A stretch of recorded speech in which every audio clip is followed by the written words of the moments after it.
Hello আমার প্রিয় বন্ধুরা, কেমন আছো তোমরা? আশা করছি সবাই অনেক ভালো আছো, যে যেখানে আছো সুস্থ আছো। আমরাও সবাই অনেক ভালো আছি। তো আরও একটা নতুন ব্লগে সবাইকে ওয়েলকাম। আজ সকাল সকাল কিন্তু বাসি কাজ এবং রান্না বান্না, স্নান, পুজো সবটাই কমপ্লিট করে ফেলেছি।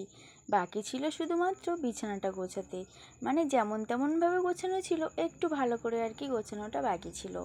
সেটা দিয়েই আজকের ব্লগটা স্টার্ট করে দিয়েছি। স্কিপ না করে দেখতে থাকো, আশা করছি তোমাদের ভালোই লাগবে।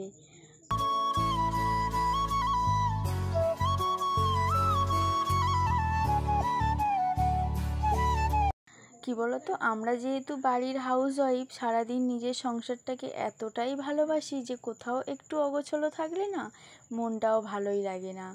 আরও তো নিজের বেডটা, যেটাকে সারা দিন অক্লান্ত পরিশ্রমের পরে রাতে যখন ঘুমাতে আসি, একটু সুন্দর গোছানো না থাকলে না আরও যেন কেমন একটা লাগে।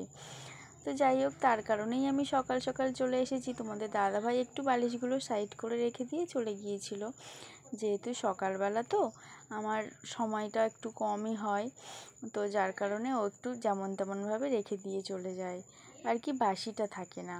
তো যার জন্য তো কেমন লাগলো বিছানাটা গোছানোর পরে তোমরা কিন্তু কমেন্ট সেকশানে জানিও। শুধু বিছানা না, আমার প্রত্যেকটা জিনিস আমি এইভাবে গুছিয়ে সেই ছোটোবেলার থেকে কাজ করতে ভীষণ ভালোবাসি। বিছানা থেকে, শোকেস থেকে, আলমারি থেকে, সবটাই। আর এই আলনার মধ্যে না অনেকটা জামা কাপড় আছে, তো সেগুলোকে সব সন্ধ্যাবেলা ভাঁজ করে নেব। যেহেতু বেড়াতে গিয়েছিলাম, যে জামা কাপড়গুলো পরে গিয়েছিলাম সেগুলো তো সব কাচাকুচি করা হয়েছে, রোদে শুকনো করতে পারিনি। যাই হোক, একটু জল ঝরে গিয়েছিল, তাই আর কি ফ্যানের হাওয়াতে শুকনো করেছি। সব ওখানে রেখে দিয়েছি। আর এখন চলো জানালাটা খুলে নিই। আর জানালাটা খোলা হয়নি, যেহেতু সকাল থেকে এতটাই কাজের চাপ থাকে না, এগুলো আর কি সকালবেলা উঠেই আর কি হয় না। যেহেতু তোমাদের দাদাভাই তো এর আগেও বলেছিলাম, ও সকাল 8:30টার মধ্যে বেরোয়। আর এখানে দেখো একটা পার্সেল এসছে, আর এটা না আমার খুব শখের জিনিস। আমি অনেক দিন থেকে আর কি খুঁজছিলাম। তো আমাদের এখানে এমনি ফেরিওয়ালাদের কাছে দাম জিজ্ঞাসা করেছিলাম, একটা করে কিন্তু 100 টাকা বলেছিল। তো আমি মেশোর থেকে নিয়েছি, দুটো কিন্তু 136 টাকা পড়েছে।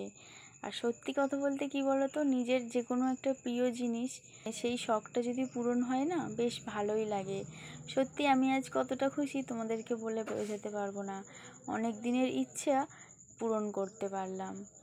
যাই হোক, তো খুব সুন্দর হয়েছে জিনিসটা, আমার তো দারুণই লেগেছে। আর তোমাদের কেমন লেগেছে অবশ্যই কিন্তু কমেন্ট সেকশানে জানিও। আর ভিডিওটা যদি একটু ভালো লেগে থাকে তাহলে প্লিজ একটা লাইক করে দিও। আর এখন না বিকাল হয়ে গেছে, আর এখন আমার সোনামাকে ভাত দিয়ে ভাবলাম গাছগুলোকে একটু বসিয়ে দিই, যেহেতু এখনও একটু রেস্ট নেওয়া হয়নি। তো তারপরে আর কি দুজনে মিলে একটু রেস্ট নেব। তাই আর কি, যেহেতু কালকের থেকে গাছগুলো পড়েই আছে, বসানো হয় না, তাই আর কি চলে এসেছি। আর এই একটা গাছ না অনেকটা বড় হয়ে গেছে, কিন্তু কি করব বলো, আর একটু বড় জায়গা হলে হয়তো ভালো হতো। আমি বাজারে খুঁজেছি কিন্তু কোনো টব পাইনি খুঁজে, মানে দোকানে নেই। তো যখন আসবে তখন আর কি নেব। কিন্তু এখন এইভাবে তো বসাতে হবে না, গাছগুলোকে তো বাঁচাতে হবে। আর এগুলো না আমার ঘরের সামনেটাতেই লাগিয়েছি, ফুল ফুললে কতটা সুন্দর লাগবে সেটাও কিন্তু তোমাদের সাথে শেয়ার করবো, আর তোমরাও দেখতে পাবে। আর কিছুটা বাচ্চা গাছ ছিল, সেগুলোকে আমি এইখানে বসিয়ে দিয়েছি। আর এগুলো ওপর থেকে ডোকা কেটে কেটে এনেও বসিয়েছি, ফুল ফুললে কিন্তু দারুণ লাগবে। তো কী বলো তো বন্ধুরা, এমন কিছু কিছু জিনিস থাকে সেগুলো কিন্তু মানে ইচ্ছা থাকলেও উপায় হয় না। যেহেতু আমরা মধ্যবিত্ত ফ্যামিলিতে বিলং করি, সেই হিসেবে না সব কিছু চাইলেও কিনতে পারি না, এবং ইচ্ছা থাকলেও সেগুলো মনের ইচ্ছাটাকে প্রকাশ করতে পারি না।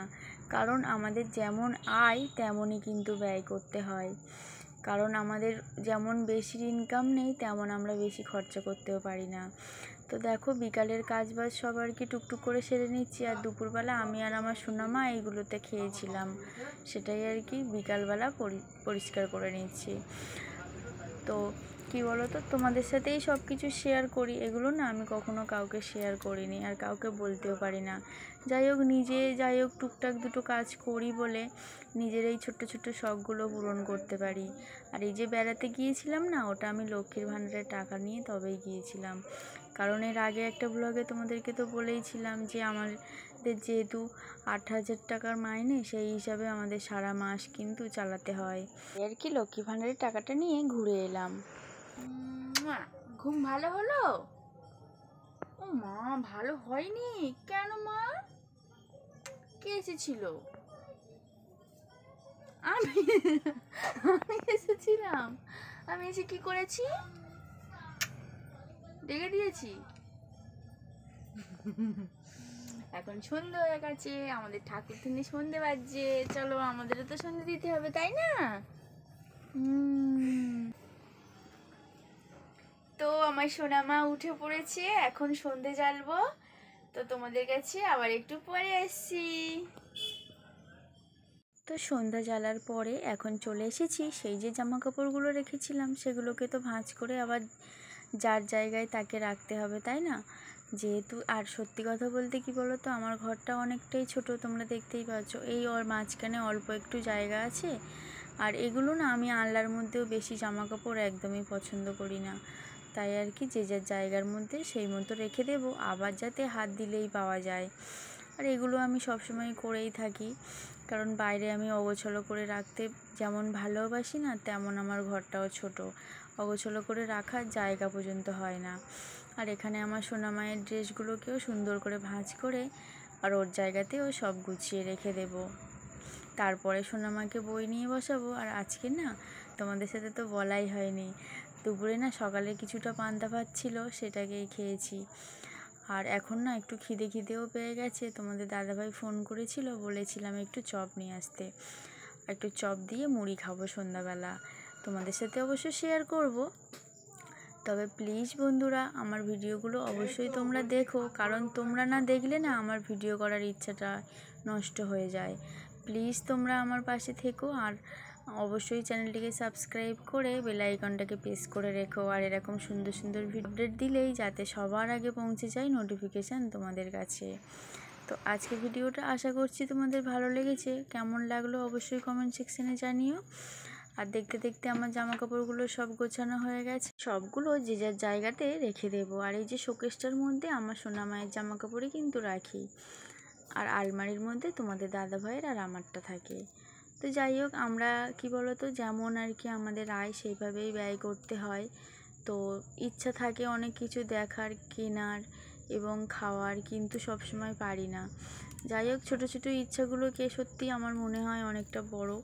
আর এই যে আমি দুটো জিনিস কিনেছি, এটাতে আমি সত্যি খুব হ্যাপি। আর এভাবেই যেন সারাটা জীবন থাকতে পারি, আর একটু একটু করে যেন এগিয়ে যেতে পারি পরিশ্রম করে। কারণ সত্যি সত্যি পরিশ্রম করে না কিছু করার মজাটাই আলাদা। আমি চাই যে ভগবান যারা আমাদের মতো মধ্যবিত্ত ফ্যামিলিতে বিলং করে, তাদের যেন একটু অন্তত উন্নতির রাস্তা দেখিয়ে দেয়।